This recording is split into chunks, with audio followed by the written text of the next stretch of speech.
April 22nd, 1945. In the suffocating bunker beneath Berlin's Reich Chancellery, Magda Goebbels faces a decision that will haunt history forever. Soviet artillery pounds the city above. Hitler has just hours to live, and Magda is about to do something so unthinkable, so utterly monstrous, that even hardened SS officers will beg her to reconsider. She's going to murder her 6 children, all of them, one by one. The oldest is just 12 years old. The youngest is 4. But here's what makes this story even more devastating. Magda had another child, a son from her first marriage, who wasn't in that bunker, a boy who would survive, who would have to live with being the half-brother of Hitler's favorite children, the stepson of the Nazi Reich's propaganda mastermind. His name was Harold Quandt, and his story, along with the twisted legacy of the Goebbels and Quandt families,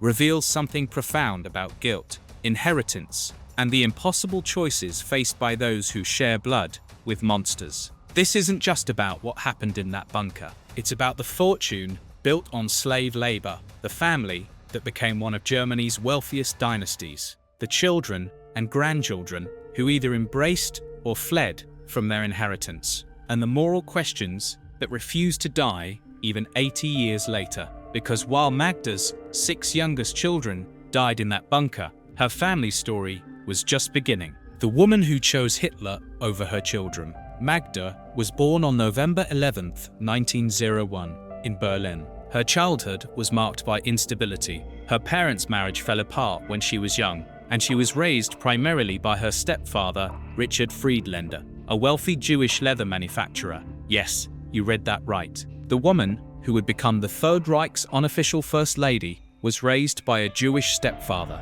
In 1921, at age 19, Magda married Günther Quandt, a wealthy industrialist nearly twice her age. On November 1, 1921, she gave birth to their son, Harold. For a few years, she played the role of wealthy industrialist's wife, but Magda was restless and bored. The marriage collapsed in 1929. Magda got a substantial settlement, but she lost custody of Harold. According to German law and Goerner's insistence, the boy would stay with his father. This is crucial to understanding everything that followed. Magda didn't just leave her first husband, she effectively left her son. Harold would spend his childhood shuttled between boarding schools, seeing his mother only occasionally. She had chosen freedom over motherhood. It wouldn't be the last time. The seduction of power. In 1930, Magda attended a Nazi party rally and was mesmerized. She joined the party and met Joseph Goebbels,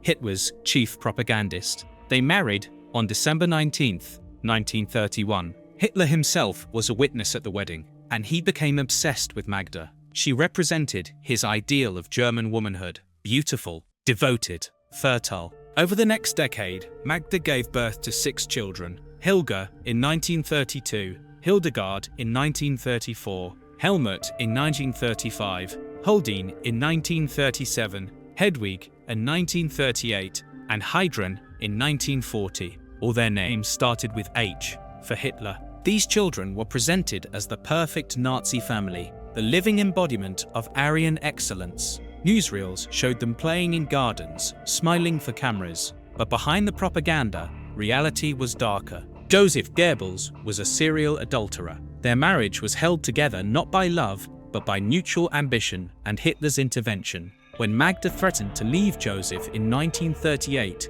Hitler personally ordered him to stay married. He watched from a distance. His half-siblings were showered with attention, photographed with Hitler, raised as regime royalty. Harold was the son from before, the one who didn't quite fit the narrative. The unthinkable choice. As Soviet forces closed in on Berlin in April 1945, there was still time to escape. Magda could have taken her children and fled. Other Nazi officials were desperately evacuating their families. Magda refused. She had decided that if the Third Reich fell, her children would die with it. On April 30th, 1945, Hitler and Eva Braun committed suicide. On May 1st, Magda carried out her plan. She had Dr. Ludwig Stumpfegger inject her 6 children with morphine to make them drowsy. Then, one by one, she crushed cyanide capsules in their mouths as they lay sleeping. Helga 12, Hilda, 11, Helmut,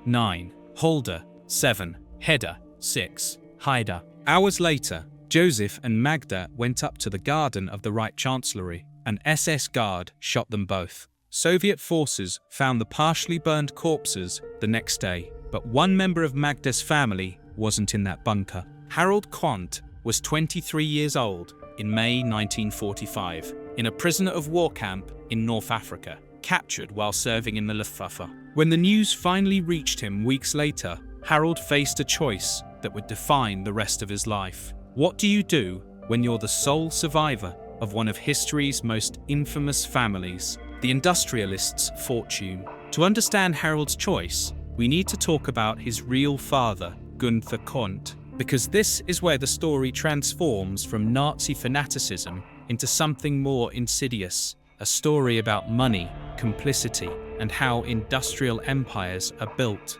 on human suffering. Gunther Quandt was already wealthy before the Nazis, but the Third Reich made him spectacularly rich. His companies, including what would later become BMW, received massive government contracts. More sinisterly, they used slave labor extensively. Thousands of forced laborers from concentration camps worked in Quandt factories under horrific conditions. After the war, a 1946 denazification tribunal classified Goermer as a lesser offender and fined him 80,000 Reichsmarks, a pittance. Like many German industrialists, he claimed he'd merely been running his businesses. The Allies, focused on rebuilding West Germany, were surprisingly lenient. Goerner emerged with his fortune largely intact and rebuilt his empire in the 1950s. When he died in 1954, he left behind a business dynasty worth hundreds of millions. This is the context Harold returned to after the war. His mother and stepfather were dead,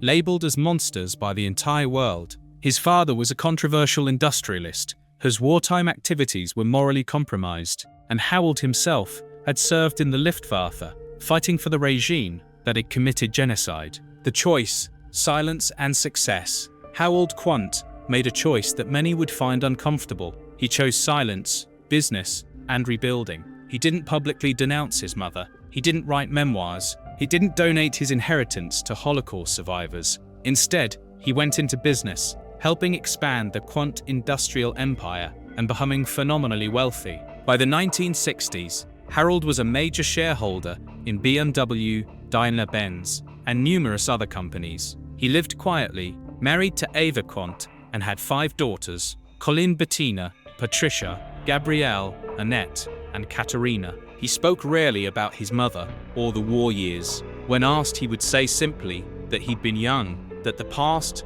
was the past. But here's where the moral questions become truly thorny. Harold's wealth was built, at least partially, on exploitation. His father's companies engaged in during the war. Even if Harold personally hadn't done anything wrong, he benefited enormously from a system that had. Does that create a moral obligation? Harold never really answered these questions publicly. On September 22, 1967, he died in a plane crash in Italy. He was just 45 years old. His death meant he never had to reckon with the next phase of his family's moral journey, because his daughters would face questions their father had avoided. The granddaughters who disappeared, Harold's 5 daughters, inherited one of Germany's largest fortunes. Through complex holding companies, they controlled or had significant stakes in BMW, chemical companies, pharmaceutical firms, and more. Estimates of their combined wealth have ranged into the billions of euros. In 2007, historian Joachim Scholtesek published a comprehensive study of the Quandt family's Nazi-era activities. The findings were damning. The family's companies had used at least 50,000 forced laborers, many from concentration camps. Conditions were brutal. Workers died from exhaustion, starvation, and abuse. The family initially resisted the investigation, but eventually allowed Scholtesek access to archives. When the results were published, they faced a moral crossroads. Some families in similar situations had established compensation funds or made significant donations to Holocaust education. The Quandt sisters acknowledged the historical findings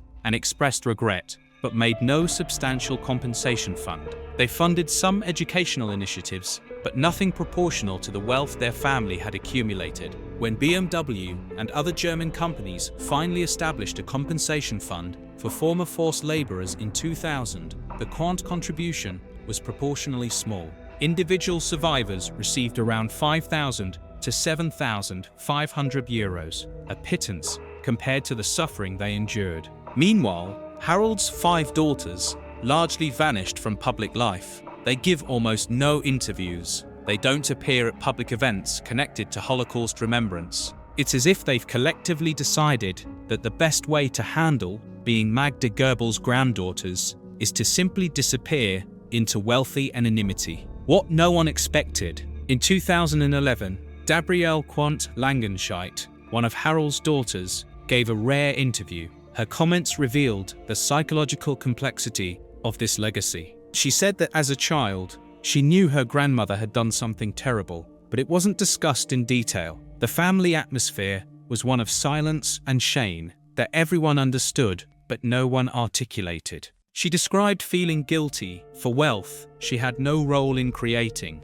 for crimes that happened before she was born, for a grandmother she never met, but whose actions defined how people saw her. She spoke of the impossibility of ever doing enough. If she donated millions, people would say it should be billions. The moral debt felt infinite and unpayable. This interview was remarkable because it broke the family's code of silence. But Gabrielle's subsequent retreat from public life suggests she regretted it. She hasn't spoken publicly since. Her comments revealed something important. The Quant descendants aren't monsters. They're ordinary people born into extraordinary circumstances, carrying a burden they didn't create and can't escape. This doesn't excuse their choices, the minimal compensation, the extreme privacy, but it does complicate the narrative. The fortune that won't die. Here's where we need to talk about numbers. The Quant family fortune today is estimated at over 40 billion euros. Much of it comes from their stake in BMW, which became one of the world's premier luxury car brands. Other portions come from chemicals, pharmaceuticals, and manufacturing. Some of this wealth was created in the post-war period through legitimate business. But the foundation, the capital that allowed the Quants to invest heavily in the 1950s and 60s, was built at least partially on wartime profits extracted through forced labor. This creates a kind of moral perpetual motion machine. The longer the Quants' fortune grows through legitimate means, the more defenders can argue that it's clean money now. But critics counter that you can't wash blood money clean simply by making more money with it. Compare this to other wealthy families that have confronted similar legacies. The Flick family established more substantial compensation mechanisms, and heir Friedrich Christian Flick famously renounced much of his inheritance rather than be associated with its Nazi origins. The Quants have done nothing comparable.